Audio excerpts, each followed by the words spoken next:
I'm Dave, and this is your Best Dual Sport Bikes / Pennant Racing channel. There's more two-stroke stuff on Pennant than Best Dual Sport Bikes, so don't forget to go there, subscribe, and like.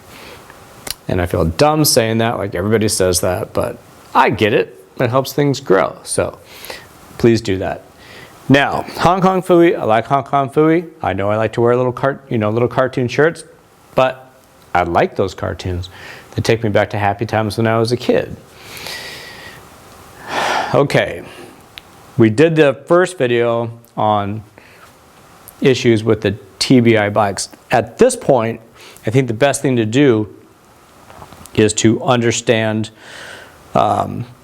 what's kind of controlling the situation and causing the problems, so you can make a more educated decision when you're hearing things from different people. Go, well, I'm not sure about that, and this is why, just listen to what I say, put it in your mental factory, jiggle around, maybe it makes sense to you. If it doesn't, you can listen to what somebody else says, but I think you will find that this holds true. Now, there's three mediums in the universe. There's gases, there's liquids, and there's solids.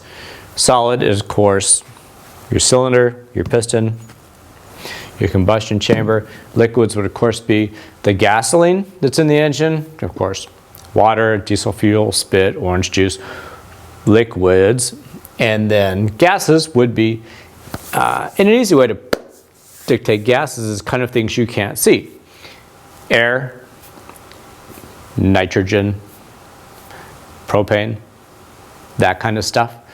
You can't see those, really. You might be able to smell them. You might be able to see one thing kind of compared to another, but as a general rule, they're not there. Now, these two can't compress. You can push on them all you want, but they're going to go somewhere else. So put some liquid in a glass, put a plunger in it, push down on it. It's not going to go anywhere. Push on it hard enough, the glass is just going to shatter out the sides because it has to go somewhere. Push down on it, it has to go out the sides.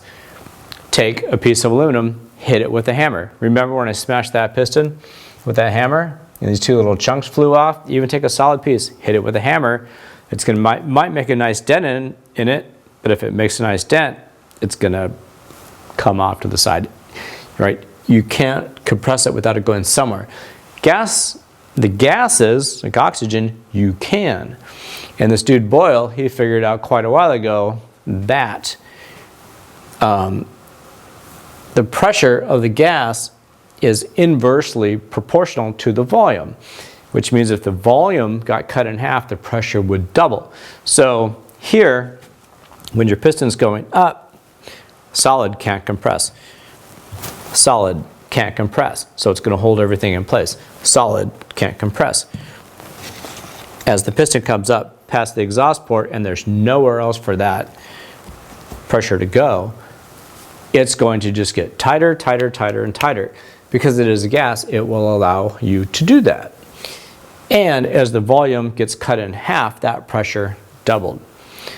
Now, a few aspects to that. The compression on these things is already too high. It's higher on TBI bikes than it ever was before. Now, even something like my YZ250 that Sean Collier used to win the 2014 and 15 two-stroke Grand Prix at Glen Helen in the pro class, that was my personal bike. I did stuff with factory Yamaha, and even Bob Oliver over there, who gave me all the specs, said, you can't, the compression's already high enough on a YZ, and it was at 185. The squish is already 70 thousandths. You don't want it tighter. You start to do that, and you're going to lose top end. It's going to detonate. Yeah, it's just going to be too much. So that's a great realm for compression, and a lot of these things. 175 to 200 is a great realm for compression. You get much higher than that, you start having issues. Well, these bikes, when I had my bike stock, it was 215. When I put the base gasket, put a bigger base gasket in it and got the cylinder head further away from it, it went to 205. It's still too high. So the pressure is still too high. It creates more heat. Higher pressure, higher heat. That's basically directly proportional pressure and heat. So keep that in mind. Okay, I got to regain my thinking here. Oh, so keeping that noted, you can understand why I'm a big proponent against not putting higher compression heads on things, especially if something's too high. And the people that make the head inserts, that's how they make money. And they talk everybody into, you got to use the head insert. I cut a compression. I cut it like nobody else can. It's patent pending. It creates all this atomization. You got to get the squish tight, all this stuff. You got to squeeze that fuel in to make the power. You really don't, because the tighter you make that squish now and the higher the compression it's going to be, the more you're going to lose mid and top. It's already too high. And it just gets to the point where it has nowhere to go. And the bikes can't rev out, they feel tight. You wonder why you seize, because it's hot, folks. It's extremely hot. And keep in mind that the bikes need more fuel. So if we reprogram the ECU and put the extra fuel in it, mid to top, that it needs, and part of the reason we put extra fuel into it is so you can add extra oil to it. And you go, huh? Well, you know, the injector's only open for a certain amount of time, and it's gonna flow whatever you put in there. But what burns in your motor is air and fuel, not oil. So if we open the injector longer to add more fuel to it, that's cool. That richens the bike up.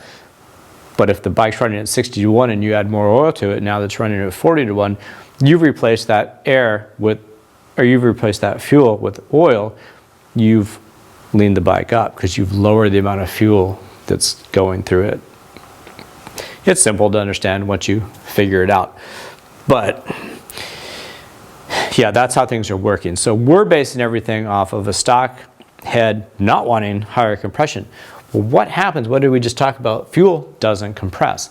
So now we have more fuel in there. It doesn't compress. That raises the compression ratio. So these guys change these cylinders, these inserts here, and they'll go, God, the bike just feels tight. It doesn't really rev out. Maybe they think it needs more fuel. And then I remember a few people calling going, well, I'm going to have to send your ECU bike because the bike just has no top end now. And I said, before you do it, just put the head back to stock and try it. And then they do it and they go, oh my God, this thing rips. It's like a whole nother world of ass hauling fun. It's like that head was a waste of money and this thing hauls butt. I go, yes, I know. So now you kind of understand how that's working, and you kind of understand how you can get in trouble. You know, piling a bunch of extra fuel in there, maybe raising the compression, maybe changing to a pipe that's working a little bit better, that increases the running compression. They're all things that are going to cause issues. They get things really hot, they cause these things to seize up and cause these things to get all this combustion by the rings because they're getting work hard and they're not sealing. Keep in mind too that if you're doing all this stuff, this thing is already losing compression because you've got this blow by now. It's not staying on top of the piston, and that's not normal. And if it's too high and it's got nowhere to go and you're trying to push it, make it go, I just told you it has nowhere to go. It's either going to blow a head gasket, which there's no real head gasket for it to blow, or it's going to start going the only place it can, which is by the rings. And it's not squeezing by the intake side because it's easier to squeeze around the exhaust side. You see how this is all kind of making sense and why we're having these problems and why we need to fix this stuff? It's not hard to fix, but it needs to be fixed. So at this point, I think you have a small idea of what's going on and why the problems are occurring. I do make these things now. You have 6 of them here. I have ones that are same as stock. I have 2 that are higher compression. I would only do that because people that go to really high elevations, 13,000 feet, but I also have 2 that are lower compression, and that's what we want. And you know, these things are only 60 bucks. So if you spent more than 60 bucks for a good dome, well, you got kind of burnt there. They'll be on the site soon. So I'm going to wrap this one up now, and then the next video, all the little weird things like how how these things leak and suck air and cause the bikes to run lean. Ugh, don't want that. Well, thanks for watching. Hope you have a great night, and I will talk to you soon.